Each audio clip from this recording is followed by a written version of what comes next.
किस तरह का माहौल है और क्या कहना चाहेंगे? देखिए, इजराइल और फिलिस्तीन में जो झगड़े हैं, किसी भी झगड़े का समाधान आतंकवादी गतिविधियों से नहीं हो सकता है।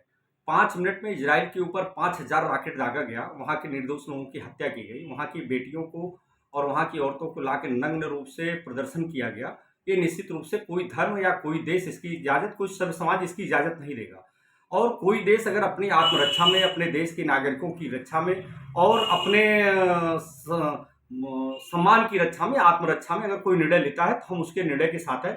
भारत भी आज की डेट में इजराइल के साथ है और हम इस बात का समर्थन करते हैं, किसी भी देश, किसी भी समाज, किसी भी समुदाय के ऊपर अगर आतंकी हमले होते हैं जिनका कोई समाधान नहीं, जिनका कोई समस्या से कोई लेना देना नहीं और जिनका कोई औचित्य नहीं है। 5 मिनट में 5000 रॉकेट दागा गया, उसका क्या औचित्य था?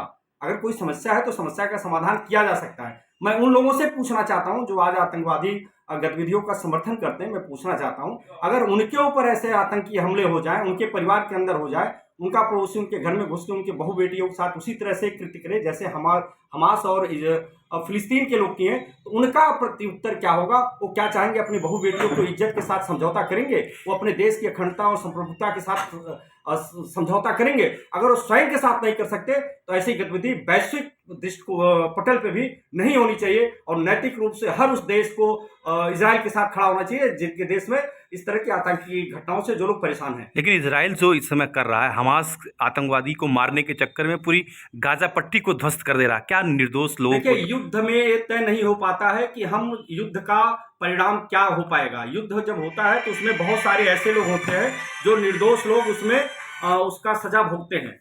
नागरिक जो होता है कोई भी किसी भी देश का, जैसे पूरी फिलिस्तीन में और गाजा के सारे लोग आतंकियों के समर्थक नहीं है। उनकी इच्छा नहीं रही होगी कि उनका समर्थन रहा होगा कि 5 मिनट में 5000 रॉकेट उनके देश में दाग दो, उनकी बहु बेटियों को ला के नंगा करके और गंदे गंदे तरीके से उनका प्रदर्शन करो, किसी की इच्छा नहीं रही होगी। लेकिन जब युद्ध होता है तो जब युद्ध के मैदान में होता है, जैसे प्राचीन काल में होता था, तो वहां निर्दोष जनता नहीं मारी जाती थी। वर्तमान जो परिस्थिति है, वर्तमान परिस्थिति में युद्ध में निर्दोष लोग भी मारे जाते हैं। जब हमास ने हमला किया 5000 रॉकेटों के साथ, उनके देश में घुस के हत्या किया, क्या वहां छोटे छोटे बच्चे नहीं मारे गए? वहां लैट्रिन रूमों में 10-10 लैट्रिन रूमों के ऊपर से यह बिना देखे हुए कि अंदर महिलाएं हैं कि बच्चे हैं, उनके ऊपर आतंकी हमलाएं होती हैं, तो क्या उसमें निर्दोष लोग नहीं मारे गए? तो अगर शुरुआत उन्होंने किया तो नैतिकता की दुहाई क्यों देते हैं? आतंकियों को नैतिकता की दुहाई नहीं देना चाहिए। आतंकियों के साथ सभ्य समाज को उनके विरोध में खड़ा होकर आतंकियों के साथ उन्हीं की भाषा में जवाब देके उसका सर कुचलना चाहिए।